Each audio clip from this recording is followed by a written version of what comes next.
प्रभु के नाम की तारीफ हो कि प्रभु ने इस समय अपने चरणों में आने के लिए हमें अनुग्रह दिया कि हम उसकी उपस्थिति में उसके जीवित वचन के ऊपर मनन कर सकें। तो आइए सब ध्यान से सुने। आइए परमेश्वर के वचनों में से पढ़ेंगे। आइए हग्गाई चैप्टर 1 वर्स 5 to 9।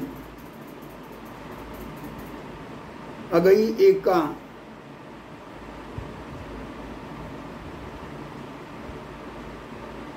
5 से 9 वचन तक।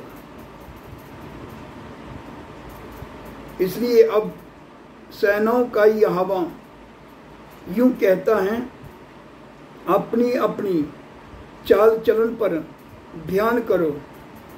तुमने बहुत बोया परंतु थोड़ा काटा, तुम खाते हो परंतु पेट नहीं भरता, तुम पीते हो परंतु प्यास नहीं बुझती, तुम कपड़े पहनते हो परंतु गर्माते नहीं, और जो मजदूरी कमाता है वह अपनी मजदूरी की कमाई को शेद वाली थैली में रखता है।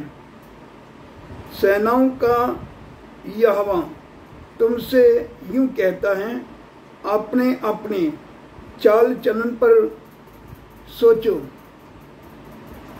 पहाड़ पर चढ़ जाओ और लकड़ी ले आओ और इस भवन को बनाओ, और मैं उसको देखकर प्रसन्न होगा और मेरी महिमा होगी। यहोवा का यही वचन है। तुमने बहुत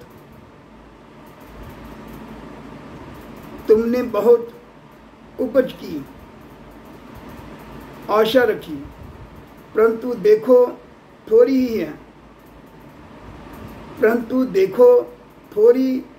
ही है, और जब तुम उसे घर ले आए तब मैंने उसको उड़ा दिया।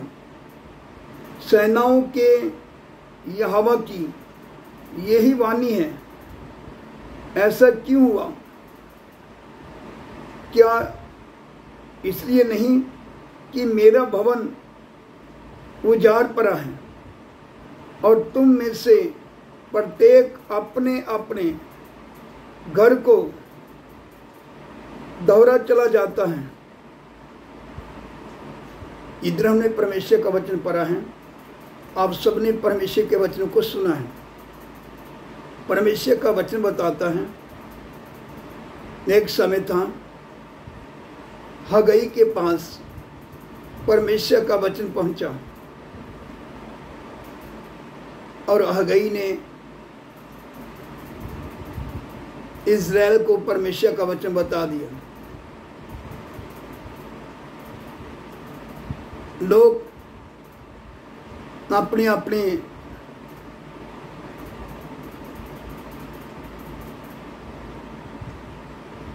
मकानों में रहते हैं, जबकि परमेश्वर का वचन बताता है परमेश्वर का भवन उजाड़ पड़ा है। उसको बनाने के लिए कोई आगे नहीं आ रहा, उसके प्रति कोई ध्यान नहीं दे रहा। एक समय था परमेश्वर का भवन भारी तौर पर उजाड़ पड़ा था। जैसे आज वर्तमान समय में हम देखते हैं, मैं और आप सब परमेश्वर का एक आत्मिक भवन है। परमेश्वर मुझे और आप सबको अपना भवन होने के लिए संसार ने से बुलाया, चुनकर अलग किया। अब हमने इस भवन की ओर ध्यान देना है, जबकि ये भवन उजाड़ पड़ा है। ये भवन बनकर खड़ा होना है, परमेश्वर की महिमा होना है और परमेश्वर ने प्रसन्न होना है। अगर परमेश्वर ने प्रसन्न होना है तो हमारा जीवन परमेश्वर का जो भवन है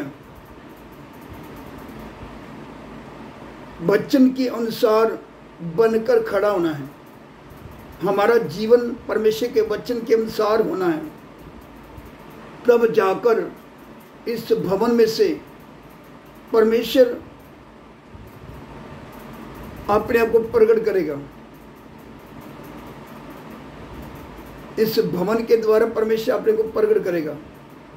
इसमें वास करते हैं और परमेश्वर प्रसन्न होगा। पूरी पृथ्वी के लोगों ने जीवते परमेश्वर को देखना है। इसलिए परमेश्वर का वचन बताता है, एक समय था हगई के पास परमेश्वर का वचन पहुंचा और हगई ने लोगों को बताया, क्या ये कोई समय है? इधर परमेश्वर का वचन बताता है, सब ध्यान से सुने।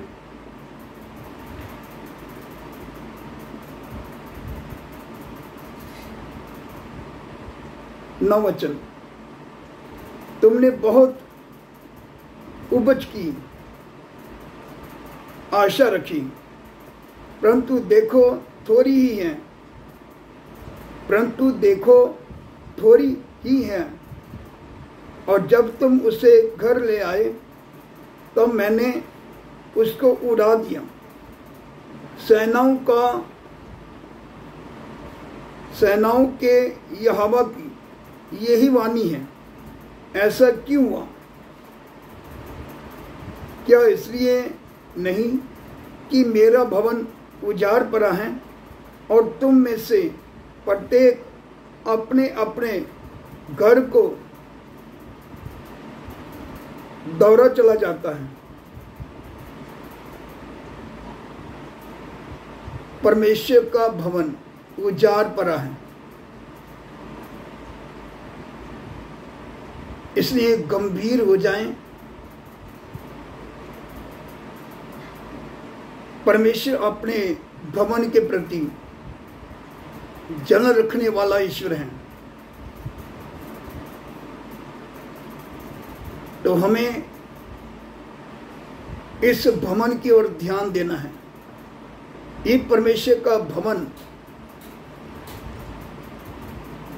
वचन के अनुसार बनकर खड़ा होना है, वचन के अनुसार होना है।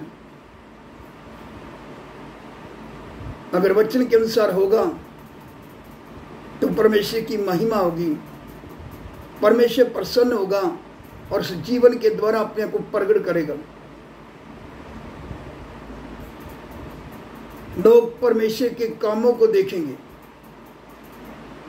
परमेश्वर की सामर्थ्य को देखेंगे, जीवते परमेश्वर को देखेंगे।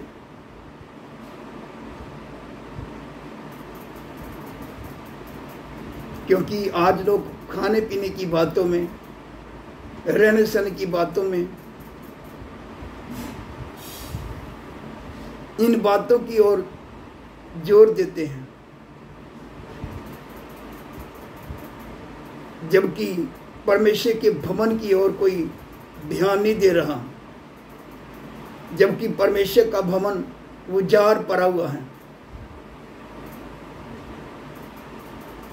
गंभीर हो जाएं, हम सब अपने जीवनों को उसका भवन होने के लिए अपना जीवन समर्पित करें और वचन के अनुसार अपना जीवन लेकर आएं, ताकि परमेश्वर की महिमा हो, परमेश्वर प्रसन्न हो और प्रभु यीशु मसीह का नाम ऊंचा हो। पूरी पृथ्वी के लोग परमेश्वर की महिमा को देखने पाए।